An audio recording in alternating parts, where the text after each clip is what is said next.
Les gros mollets. Ok, Gros Mollet, épisode 1, prise 1. Exact. Bonjour à toutes, bonjour à tous. Bonjour Victor. Bonjour Théo, comment vas-tu ? Très bien. Très bien. Moi aussi, ça va, merci de demander. Je m'en fous. Ok, nickel. Bon, le but des Gros Mollets, en fait, c'est... Parce qu'on habite à l'avenue de Ragny, à la ville basse à Thoin, et on s'était dit une ou deux fois que on s'appelait les Gros Mollets parce qu'on sortait à Ville Haute et que pour aller à la Ville Haute, fallait monter la côte derrière chez moi. Et donc plusieurs fois, entre nous, c'est un délire et on s'est appelé les Gros Mollets. Quand il a fallu trouver un nom pour le podcast, on s'est dit, bon, les Gros Mollets, deux mecs de la même rue, ça paraissait cohérent. Théo et moi, on est deux jeunes Tudinéens, on a 25 ans. On a cette passion commune de notre région et donc on a envie de la mettre en valeur à travers les histoires, les portraits des acteurs et des actrices de cette ville. Donc pour ce premier épisode, qui de mieux que notre très chère Béa ? Salut Béa. Salut, les gros mollets. Comment ça va ? Ça va bien. Ouais. Donc Béa, tu es la tenancière historique du Rapido, qui est un bar, bistrot, taverne, une taverne. Une taverne, resto. C'est un peu une brasserie, on va dire. Voilà, une brasserie située à la Ville Haute, donc au pied du Beffroi, sur la place du Chapitre, aux côtés d'autres belles institutions. Mais on va commencer par celle-ci. On se demandait, est-ce que tu pouvais te présenter, voir un petit peu ce que tu es maintenant ? Ce que je suis maintenant, Exact.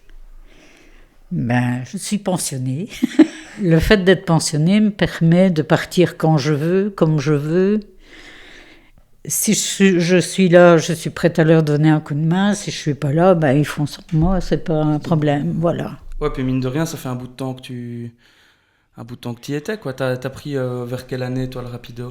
Alors, je suis un parcours un petit peu particulier, puisque au départ, c'était mon beau-frère et mon mari qui géraient le Rapido.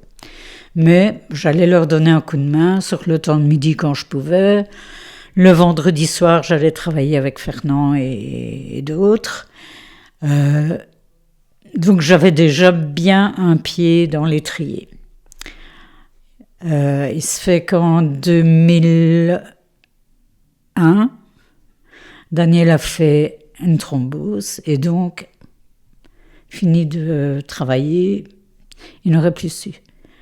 À ce moment-là, Fernand m'a dit qu'il voulait arrêter aussi et il cherchait un autre boulot qu'il a trouvé. Et donc, je me suis trouvée en face d'une énigme. Je devais ou on arrêtait le Rapido carrément, ou je reprenais. Donc, je quittais mon boulot à Vie Féminine. Mais je me voyais mal rester derrière le bar.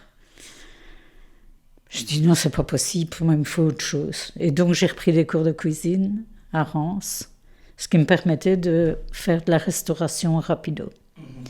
Et là, je me sentais nettement plus en phase avec moi-même que de rester derrière un bar à longueur de journée. Non, ça c'était pas possible. Donc on a fait la restauration, ce qui m'a permis de m'épanouir là-dedans. Donc tu parlais de Vie Féminine, qu'est-ce que tu faisais là-bas avant ? J'étais animatrice à Vie Féminine avec les personnes adultes. Je m'occupais de tout ce qui était consultation de nourrissons, donc qui était encadré par des femmes de Vie Féminine. Et j'avais dans mes attributions l'organisation des cours, des petits cours de 5-6 semaines, les voyages, ça j'aimais bien. Le reste aussi, mais ça particulièrement, les voyages, ça m'a toujours bien branché. Donc j'accompagnais, je préparais, je lançais le projet et j'accompagnais les gens qui partaient en voyage. Ça c'était... Ok. Ça t'a jamais manqué ce Ouais, c'est boulot-là ? ce que j'allais te demander. À vrai dire, non, parce que j'ai trouvé autre chose qui me convenait très bien aussi. Donc, me manquer, non. Franchement, pas. Donc tu parlais, donc vie féminine, c'était ton premier boulot. On se demandait Non. un peu ce que tu avais fait Non, avant non. le rapido. Avant, j'ai commencé, moi je suis éducatrice à la base. Ok. Et donc j'ai commencé à travailler au Césite. Ok. Puis, en bonne mère de famille, quand François est né, j'ai arrêté de travailler. Ok. Sauf qu'on s'est rendu compte que c'était pas très possible, quoi. Et donc j'ai repris du boulot, j'ai été travailler un tout petit peu au Forum. Et puis, non, ça c'est vraiment le milieu qu'il ne me faut pas. Je suis retournée faire des intérims au Césite. Et puis j'ai été travailler à l'Aube, dans une maison où on accueillait les enfants du juge, comme on disait. Mais là, je suis restée 1 an et demi, 2 ans. Et puis après, on est parti 1 an travailler en France, dans un village vacances. Où là, moi, je faisais plus de l'animation. Daniel, il s'occupait des espaces verts. C'était un centre qui était moitié belge, moitié français, C'était où? au Cap d'Agde, Ah, juste à côté de Cunu. assez à côté pour voir les cunus ou... Ah bah, moi, j'allais faire mes courses là-bas. Hein. Et Mais au final, t'as vu plus de cunus au Cap d'Agde ou au Rapido? je crois que j'en ai vu plus au Cap quand même. Heureusement. Hein. Ok. Et puis après ça, je suis revenue et là, j'ai commencé à travailler à Vie Féminine où je suis restée quand même 18 ans. Quoi. Ah ouais, ok. Et donc, Avant de reprendre le rapido pour de bon. la période rapido, pour toi, dans ta vie, elle a duré combien d'années alors? De 2004 à 2023. Well, quand même. Hein. Ouais, c'est en déjà- 19 ans, à mon avis, on doit déjà en voir des vertes et des pas mûres, non? C'est difficile à résumer 19 ans comme ça. Ouais. Donc, t'étais dans le social avant et au final, avec le rapido, t'as Je suis continué à... toujours dans le social. Ouais, hein. voilà. T'as continué à en faire un petit peu. Est-ce qu'il y a des soirées à l'époque qui t'ont vraiment marqué, des choses, des soirées à thème qui sont un peu oubliées, ou des pratiques en tout cas à l'époque au moment des soirées qui se font plus du tout maintenant? Il y a beaucoup de choses qui ont changé déjà du fait des heures d'ouverture qui sont plus du tout pareilles. Là, moi, quand j'ai commencé, il n'y avait pas d'heure de fermeture. On fermait quand il n'y avait plus personne. Ce qui veut dire que moi, je retournais chez moi à l'époque à Ourp. Il était parfois 7 heures du matin le week-end. Est-ce que c'était un bien, est-ce que c'était un mal? Je suis un peu partagée parce que Il y a des avantages et des inconvénients. oui, quoi. ça devenait, pour moi, ça devenait difficile. Et ça m'a bien arrangé qu'il y ait des heures de fermeture. Parce qu'on sentait bien qu'après 2 heures, c'était quand même plus compliqué à gérer. Et ici, vous êtes couvert par une loi qui fait que vous passez pas Voilà. pour les chiants à mettre les gens dehors à 2 heures, vous êtes obligé. Enfin, Bah, c'est je une passe loi, quand quoi. même toujours pour la chiante, mais c'est pas grave. Je l'assume. Mais puis ça n'a pas empêché les gens de continuer à venir. Quoi. Ben non, non, non. Mais bon, ils savent maintenant que 2 heures, c'est 2 heures. Quoi. Mhm. Ben, il y a aussi... Enfin, je sais bien que toi, dans l'histoire, ça a déjà été un peu un haut lieu touristique wallon. Mais nous, de notre point de vue, qui sommes nés en 99, on a quand même vu un certain essor aussi ces 10 dernières années. Est-ce que vous avez ressenti une évolution aussi par rapport à, tu vois, par rapport au statut de la ville? Oui, oui, du tourisme, il y en a un peu plus, mais c'est loin d'être exploité à sa juste valeur, hein, parce que oui, il y a des gens, il y a un peu de monde, mais pour moi, c'est pas... Enfin, je pense qu'il y a vraiment encore un gros effort à faire au niveau touristique. Et depuis que tu travailles au Rapido, tu as toujours connu des cars de touristes qui viennent, ou c'est quelque chose qui, à un moment donné, est apparu et il n'y avait Oui. pas à l'époque? Ben, à partir du moment où l'Office du tourisme s'est installé sur la place, où il y a eu quand même une équipe qui était là, c'était plus le petit bureau où on venait chercher un papier, c'était mieux organisé, il y avait vraiment une volonté de s'ouvrir au tourisme. Mais par contre, Moi, je vois au début qu'on a eu des cars, j'en avais 3, 4 par mois, 5, 6 en bonne saison. Ici, jusqu'à présent, cette année, j'en ai eu 2. Ouais. Alors là, il y a quand même quelque chose qui... Il y a eu le Covid qui a bousculé un peu tout aussi, mais je pense que maintenant, il est grand temps de dynamiser ça, parce que on a un potentiel de choses à voir, à montrer à Thuin. C'est une belle ville, et pour moi, c'est pas assez exploité, quoi. Le Covid, c'est hyper intéressant, on va en parler, je pense qu'il y a plein de trucs à dire. Avant ça, quand même, toi, t'es arrivé en 2001, du coup, au moment du passage à l'euro. Allez, est-ce qu'il y a eu des périodes où ça se passait mieux, point de vue financier, d'autres périodes où ça se passait moins bien? Ça a été comment de traverser les 2 décennies ici? Pour nous, le passage à l'euro, on ne l'a pas trop senti. Non. Disons que ce qu'on a le plus ressenti, c'est l'augmentation des prix sur toutes les marchandises. Ça, oui. Maintenant, on a adapté les prix des consommations à ce changement-là, et les gens se sont soumis assez facilement. Hein. Ouais, il n'y a pas eu trop de rébellion. Parce que nous, on connaît les plus âgés qui font oui, mais ça coûte, et qui font Mais tu sais, moi, ça m'arrive encore de faire le changement. Nous, du Joom, ben, ça fait quand même 2 €, ça fait quand même 80 francs. Hein. Mais pour vous, ça fait pas grand... Enfin, ça ne dit rien, mais pour... Enfin, bon, je l'ai quand même bien ressenti, oui. Et depuis le passage à l'euro, du coup, vu qu'on parlait un peu d'économie, c'était quoi, par exemple, l'âge d'or du rapido? Enfin, vraiment la période où vraiment c'était exceptionnel. Et après, peut-être parler de la pire période. On imagine que c'est le Covid, mais parler du meilleur et du pire. On a quand même toujours travaillé plus ou moins bien. Si on a passé 35 ans, c'est que ça s'est équilibré d'une année à l'autre, maintenant avec des difficultés, avec des périodes plus difficiles. Mais dans l'ensemble, je vais dire que on s'est adapté aussi, hein, parce que le fait de faire la restauration a permis de maintenir l'équilibre. Même si le fait d'avoir dû engager Caro comme cuistot, ça coûte, c'est clair. L'engagement d'une personne comme ça, c'est...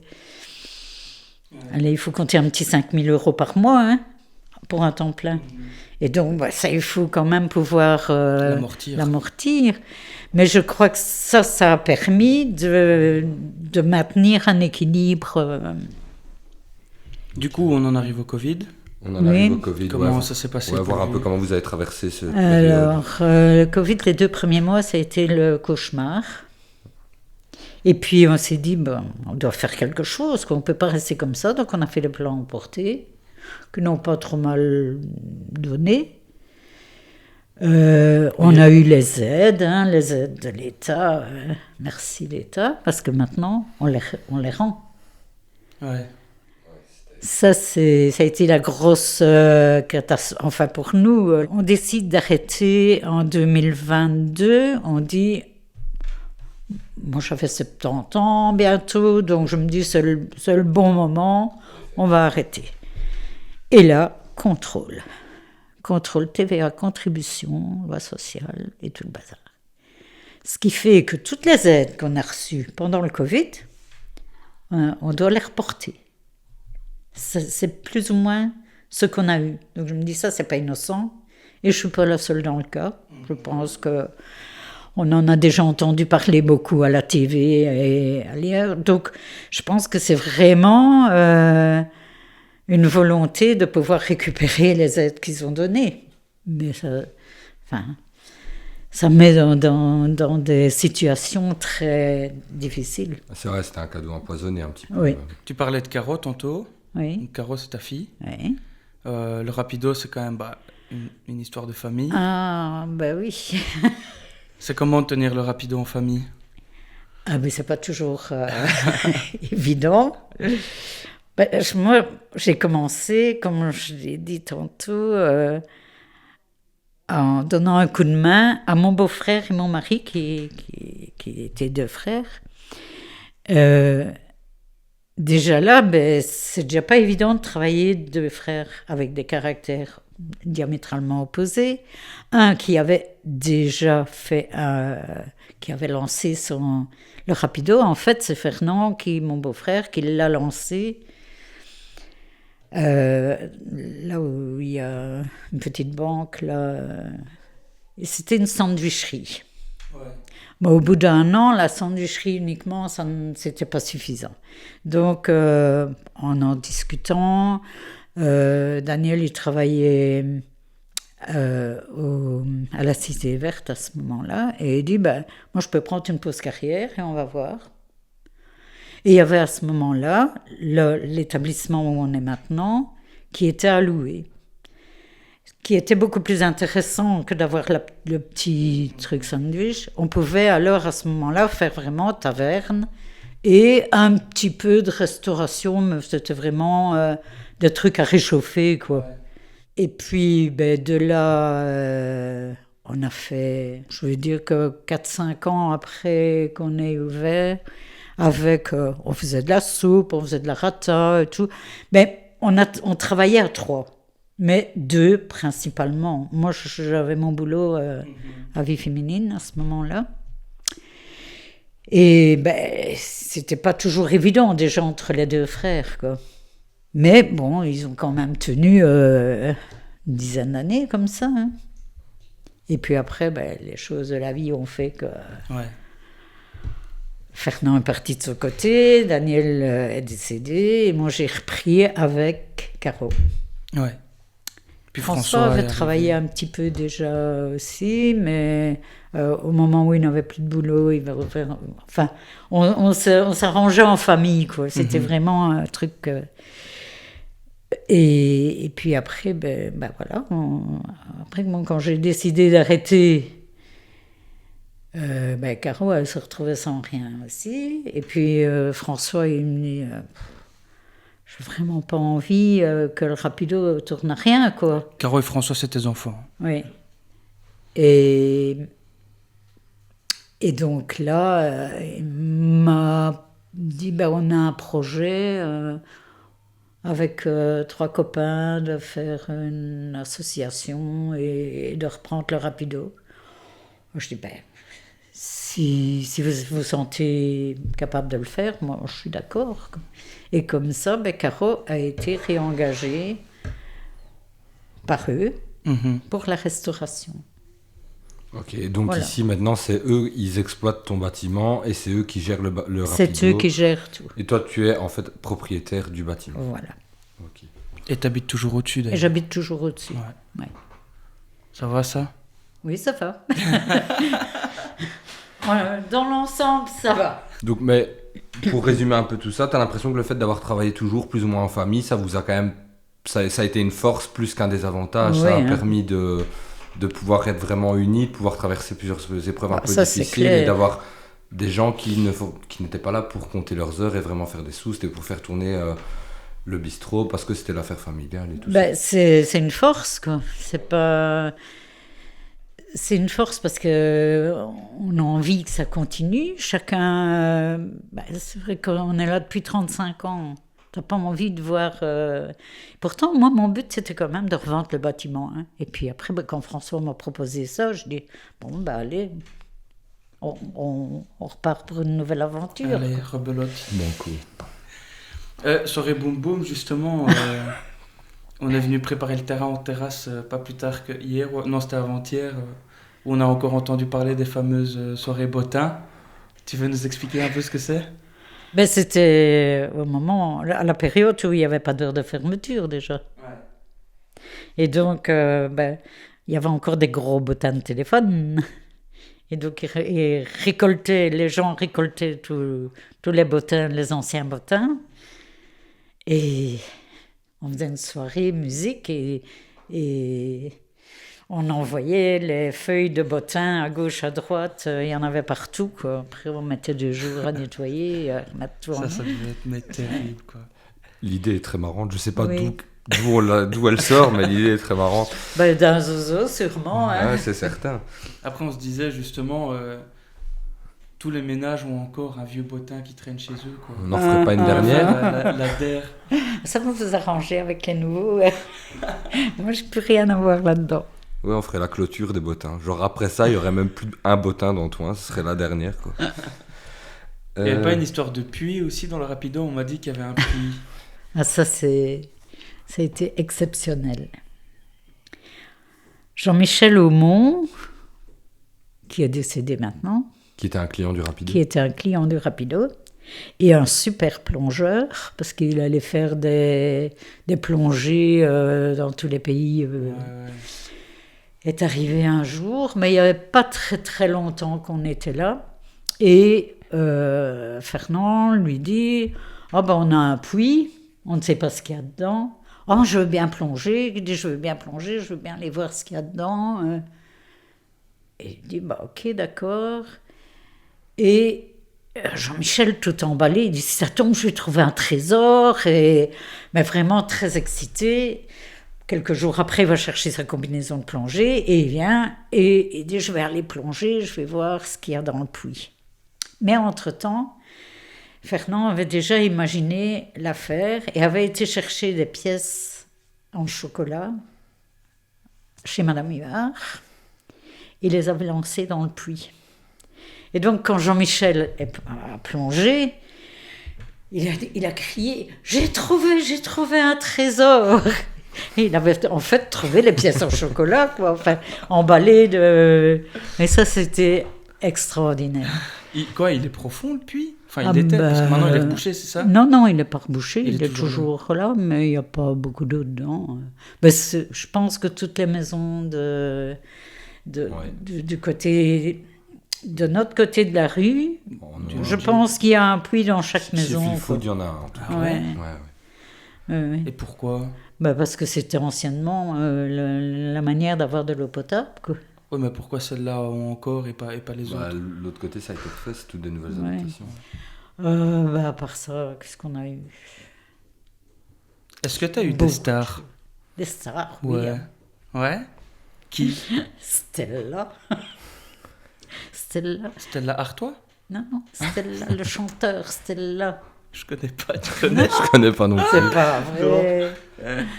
Mais en fait, chaque fois qu'il y avait une arrivée du Tour de la région wallonne, il y avait un concert.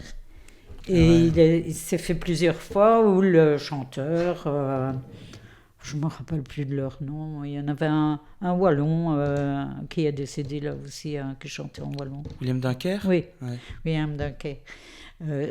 Parce qu'on a travaillé pendant quand même assez longtemps en partenariat avec le centre culturel. Et donc, quand il y avait un concert au centre culturel, généralement, ils venaient manger avant, Ouais, rapido, quoi. vous faisiez le Donc, catering, on a quand même rencontré pas mal de gens comme ça. Mais désolé pour les noms, mais moi, je n'ai pas de mémoire. Ouais, pas de soucis. Ils vont mal le prendre s'ils écoutent le podcast. Oui. hein.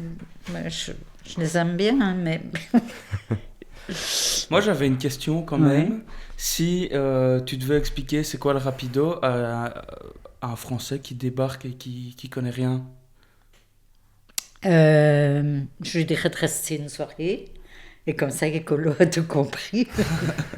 Non, mais c'est qu'il faut quand même bien se rendre compte que on a une clientèle. Je veux dire, ça devient des copains. Mais aussi, pour en arriver là, il a fallu mettre beaucoup de barrières et savoir être ferme aussi à certains moments. Et parfois désagréable, je reconnais. Mais Bah, ça, c'est moi. C'est vrai que en soirée, on a déjà vu plein de gens un peu se faire engueuler parce qu'ils faisaient n'importe quoi. Et ces Je ne gens-là. supporte pas qu'on monte sur le bar. Ouais, et ces- Je ne supporte pas qu'on monte sur les tables parce qu'on y mange. Et voilà, il y a un respect à avoir. Et ça, Bon, maintenant, ils feront ce qu'ils veulent, mais même moi, tant que j'étais là, ça passait pas bien, quoi. Mais j'en ai vu Mais- plein faire n'importe quoi, Oui. et au final, c'est pas qu'ils étaient fâchés contre le rapido, ils revenaient souvent le lendemain ou la semaine qui suivait, un peu comme des enfants, en venant Oui. s'excuser, en Désolé, disant Béa. Pardon Béa. Exactement. Ouais, donc, C'est peut-être mon côté éducatrice, hein. Et puis, on a eu aussi moi, j'ai eu des super moments, parce que c'est là maintenant que j'y repense. Pendant tout un temps, j'avais la Note G qui venait Et répéter. avant ça, la turlute. La turlute, la Note G. Mais la Note G venait répéter tous les mercredis, parce que c'était fermé le mercredi soir. Ouais. Et moi, j'étais là. Donc, il venait répéter, donc j'avais la primeur. Et ça, c'est des petits moments de bonheur, quoi. un petit concert gratuit. Voilà. Ouais. Mais Et privé. tous les mercredis, c'était bien, quoi. Personne Enfin, t'engueule si tu fais tes mots croisés pendant le concert. Non. C'est merveilleux. Enfin, vous voyez, ce sont toutes des petites choses comme ça qui font que, oui, tu es passionné par ce que tu fais, et en même temps, tu dois mettre des limites, parce qu'il y a des moments où ça dérape très vite, quoi. Mhm, mhm. Moi, je t'avoue que vraiment, ce qui fait, à mon avis, aussi la force du rapido, et c'est quelque chose que j'ai gardé en moi parce que j'exploite ça autre part que là-bas, c'est l'aspect multigénérationnel. C'est quelque chose de fou. C'est, non, pas intergénérationnel. Je me suis fait copain en rapido avec des gens qui ont le double de mon âge, si pas plus. Et ça, c'est super intéressant. Tu rencontres plein de gens qui ont un point commun, toi. Et après, les discussions, c'est le principe d'un café. Tu parles un peu avec tout le monde et n'importe qui. Mais c'est vrai que c'est quelque chose, pour moi, qui fait aussi une de vos forces, c'est d'avoir une clientèle qui s'étend des rétos jusqu'à passer la pension. Oui. C'est vrai que copain, Ah oui. c'est le bon mot, parce qu'au final, il y a que au bar où tu peux vraiment devenir pote avec des gens qui sont pas du tout de ta génération. Dans tous les autres contextes de la société, en fait, la plupart du temps, tu as quand même une relation un peu hiérarchique et tout. Ouais. Et là, c'est pas le cas, quoi.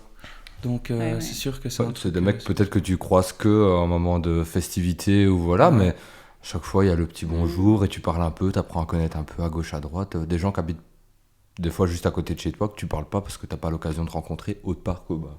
Ouais. Donc voilà. Au final, c'est vrai que des cafés, t'en as vu passer aussi, hein, sur la place du Chapitre. En fait, le rapido, tu vois, c'est un peu le vieux chat de la famille qui a connu 5-6 autres chats et ils sont tous fait spotchy ou ils ont une sacouette, tu vois. Le rapido est toujours là, tu vois. Non, et c'est parce qu'on parlait de on parlait du rapido et tout ça, mais oui, c'est le but d'aujourd'hui.